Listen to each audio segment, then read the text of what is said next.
నమ్మి నా శక్తిని నా కార్యశీలతను నమ్మి వాళ్ళు నాకు సీట్ ఇచ్చినందుకు నేను ఆ కుంఠిత దీక్షతో 100% కష్టపడి నేను చేసే కర్తవ్యం నేను చేస్తాను. బట్ పాత బస్తీ వార్ అనేది ఒక యుద్ధంతో పోలుస్తున్నారు. అది హిందూ ముస్లింల ఫైట్గా అభివర్ణిస్తున్న వాళ్ళకి మీరు ఇచ్చే ఆన్సర్ ఏంటి? ఎందుకు అంటే 22 లక్షల మంది ఓటర్లు ఉన్న పాత బస్తీ హైదరాబాద్ ఎంపీ స్థానానికి సంబంధించి మెజారిటీ ఆఫ్ ద హిందువులు వర్సెస్ ముస్లింలుగా ఈ ఎలక్షన్ ఈ స్థానం ఉండబోతుంది అనే వారికి నా ఉద్దేశంలో ఇది అభివృద్ధి చేయకుండా వెనకబడిన పరిస్థితులను కల్పించిన 40 ఏళ్ల పాలనకు వర్సెస్ అభివృద్ధిని వాళ్లకు అందించాలనుకుంటున్న భాజపా పార్టీ ఫేస్గా అలాంటి యుద్ధం అని చెప్తాను.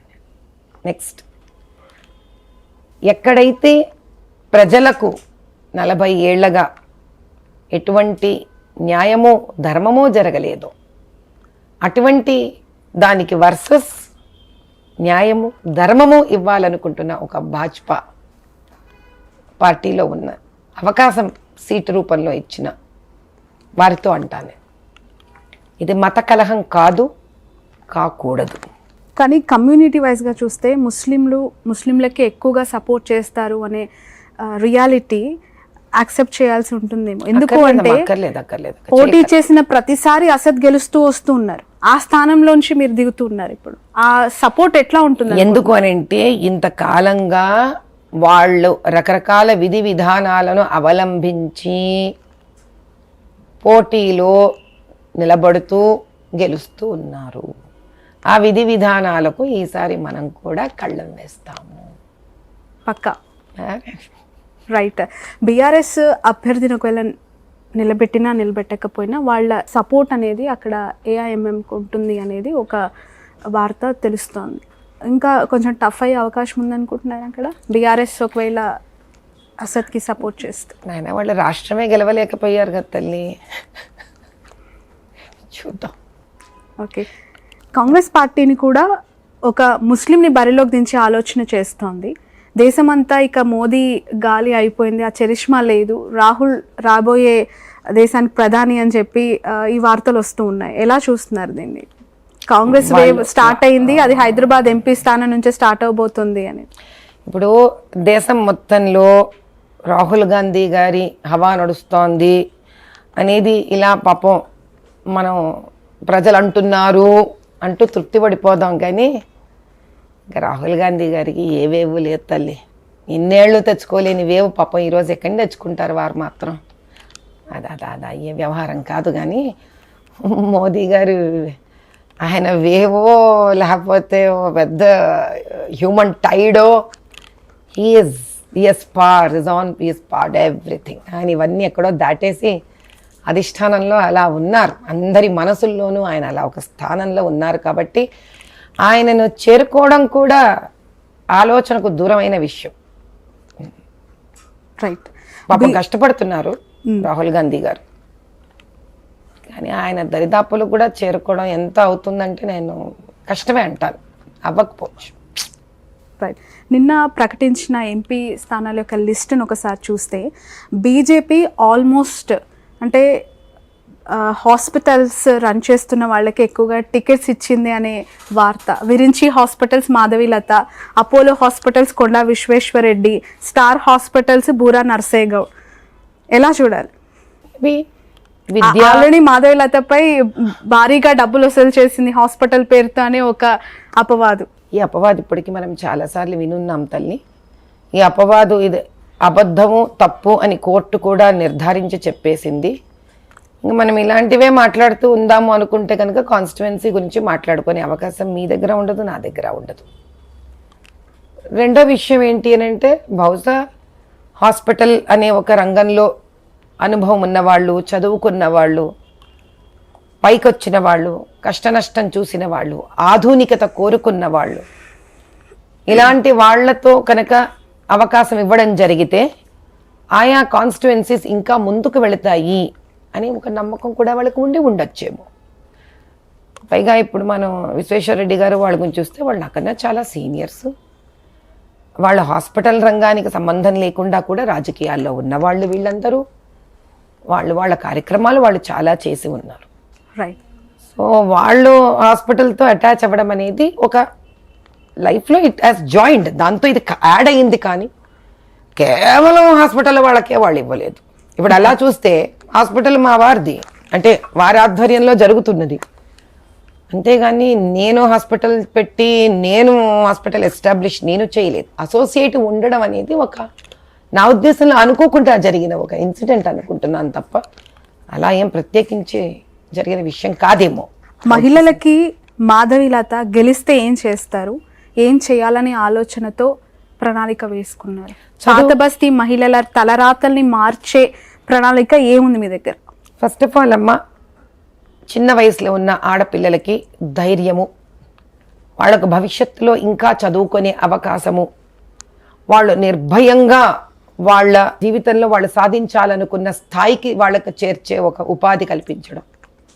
రెండవది, చదువుకోని మహిళలు ఎవరైతే కుటుంబాలను పోషించడానికి ఇబ్బంది పడుతున్నారో, ఎవరికైతే ఆ ఇంట్లో పురుషుడు అనే ఒక ధైర్యము వాళ్లకు లేదో అటువంటి వాళ్ళకి కొన్ని విద్యలను నేర్పించి స్కిల్ డెవలప్మెంట్లో వాళ్ళకి ఉపాధులు కల్పించడం. ప్రైమ్ మినిస్టర్ మోదీ గారి ఆధ్వర్యంలో స్వావలంబన్ భారత్లో కానీ ముద్రా లోన్స్ కానీ రకరకాలుగా ఉన్నాయి, విశ్వకర్మ లోన్స్ రకరకాలుగా ఉన్నాయి. ఇది అది అని చెప్పాలంటే అదో పెద్ద లిస్ట్ ఉంటుంది. ఇప్పుడు అందులో వాళ్ళకి ఒక స్ఫూర్తి, ధైర్యము, అవకాశము ఇప్పించి వాళ్ళ కాళ్ళ మీద వాళ్ళు నిలబడేటట్టు చేయడం. ఎందుకంటే ఒక స్త్రీ నిలబడింది అనుకోండి, ఆవిడతో పాటు కొన్ని వందల మందిని నిలబెట్టే ఒక మాతృత్వం ఆవిడలో ఉంటుంది. అది కాకుండా ముసలి వాళ్ళు, పైబడ్డ స్త్రీలు, భర్త లేని వాళ్ళు, ఇలాంటి వాళ్లకు ఎవరైతే వాళ్ళ పిల్లలు వాళ్ళని చూసుకోవట్లేదో వాళ్ళకి ఏ విధంగా వాళ్లకు పెన్షన్ రూపంగా సహాయపడాలా, లేకపోతే వాళ్ళకి ఇంకా జీవనోపాధి ఏదన్నా కల్పించాలా అనేది కూడా ఒకటి ఆలోచించడం ఖచ్చితంగా జరుగుతుంది. ఇది కాక చిన్న పసిబిడ్డలుగా ఉన్న ఆడపిల్లలు, వాళ్ళపైన ముందుకి ఎటువంటి అత్యాచారాలు జరగకుండా ఉండడానికి ఏం చేస్తే బాగుంటుంది, ఎటువంటివి కట్టుదిట్టం చెయ్యాలి, ఆ చుట్టుపక్కల ప్రాంతాలలో పేరెంట్స్ని ఎలా ఎడ్యుకేట్ చెయ్యాలి, ఇలా ఏదున్న అర్ధరాత్రి అయినా అపరాత్రి అయినా నన్ను చేరాలన్న వాళ్ళకి నేను ఉన్నాను అని ఆశ్వాసనం ఇవ్వగలగడం చాలా ప్రప్రథమమైనది. వీటితో పాటు మీరు అడగని ప్రశ్న మీకు నేను ఇచ్చే సమాధానం ఇంకొకటి ఉంది. కరసేవకులు ఎంతోమంది పాపం వెళ్ళి ఎంతోమంది త్యాగం చేసిన వాళ్ళు ఉన్నారు పాత బస్తీలో. అన్ని చోట్ల అందరికీ ఏదో పెన్షన్ రూపంలో వాళ్ళకు వచ్చింది, పాపం వీళ్ళకే అందలేదు.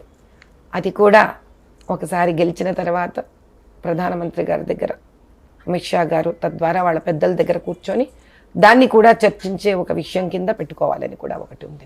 రైట్. ఒక ఫైనల్ క్వశ్చన్ నేను కంక్లూడ్ చేస్తాను ఈ ఇంటర్వ్యూని. బీజేపీ అలాగే ఎంఐఎం ఒకటే అనే భావనని కాంగ్రెస్ బలంగా ప్రజల్లోకి తీసుకెళ్లే ప్రయత్నం చేస్తాను.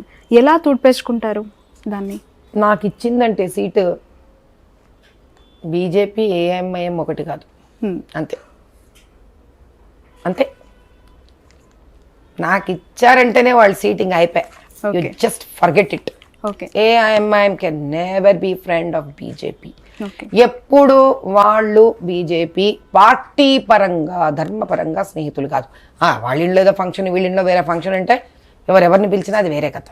మనం అది ఇందులోకి లాగకూడదు. Personal relationships are very different.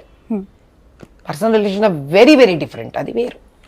కానీ పొలిటికల్గా, రాజ్యపరంగా, దాని తర్వాత ప్రజాస్వామ్యం పరంగా నాకు అవకాశం ఇచ్చారు అంటేనే వాళ్ళు తుడిపేశారు. Forever they have erased it to tell people and to tell so called political party. కాషాయ జెండా అంటేనే ఆగ్రహంతో ఊగిపోయే కరుడుగట్టిన ఎంఐఎం కార్యకర్తలు, నేతలు ఓల్డ్ సిటీ వేదికగా ఉన్నప్పుడు అసలే రంజాన్ మాసం, మీ ప్రచారం కావచ్చు, మీ ర్యాలీస్ అవ్వచ్చు సాఫీగా కొనసాగిస్తారనే నమ్మకం ఉందా? అసద్ ప్రచారానికి అడ్డుపడని ధీమా మీకు అనిపిస్తుంది? అసదుద్దీన్ గారు అడ్డుపడతానంటే పడనివ్వండి, దానివల్ల ఆయన వ్యక్తిత్వం ఏంటో ప్రజలకి అర్థమైపోతుంది కదమ్మా. రెండోది, అసలు రంజాన్ మాసం అంటేనే వాళ్ళు చాలా శాంతంగా ఉండే మాసం. రంజాన్ మాసం అంటేనే వాళ్ళు భోజనం చెయ్యకుండా ఉపవాసం ఉండే కాలం. రంజాన్ కాలం అంటేనే వాళ్ళు అబద్ధాలు ఏమీ ఎటువంటి రూపేణా కూడా తప్పు మాట్లాడకుండా స్త్రీలను గౌరవించే కాలం. అటువంటి కాలంలో ఎవరూ కూడా మామూలు సామాన్య ముస్లిం ప్రజలు ఒక స్త్రీ బీజేపీ పార్టీ నుంచి వాళ్లకు మంచి చెయ్యడానికి, నాయనా మేము ఈ పథకాలు చేయాలనుకుంటున్నాము బాబు, మేము ఈ కోసమే మంచి చేయాలనుకుంటున్నామంటే కనుక ఆటంకాలు కలిగించడం కానీ, మాకు ప్రాణ నష్టాలు కలిగించడం కానీ, మమ్మల్ని ఇబ్బంది పెట్టడం కానీ కలిగిస్తున్నారు అంటే అది సామాన్య ప్రజలు కాదు, వేరెవరో స్వార్థ రూపంలో చేస్తున్నారు. అలా చేసిన వాళ్ళ వ్యక్తిత్వం గురించి మనం ఏం మాట్లాడుకోకర్లేదు తల్లి. అది రానివ్వండి, వచ్చిన తర్వాత ప్రజలకే అర్థమవుతుంది అతను ఎవరో. నిజంగా కనుక ఆయనకి ఢీకొని భేటీ తీసుకోవాలని ఉంటే ఇప్పుడు ఆపరేషన్ లేకుండానే మోకాళ్లకు ప్లాస్మా ట్రీట్మెంట్. మీ ఆర్థోపెడిక్ సమస్యలన్నిటికీ రోబోటిక్ టెక్నాలజీ ద్వారా తక్కువ ఖర్చుతో శాశ్వత పరిష్కారం. Free consultation. ప్రతి ట్రీట్మెంట్ పై 20% డిస్కౌంట్. ఈ ఆఫర్ కొద్ది రోజులు మాత్రమే. త్వరపడండి. V9 hospitals 9281465842.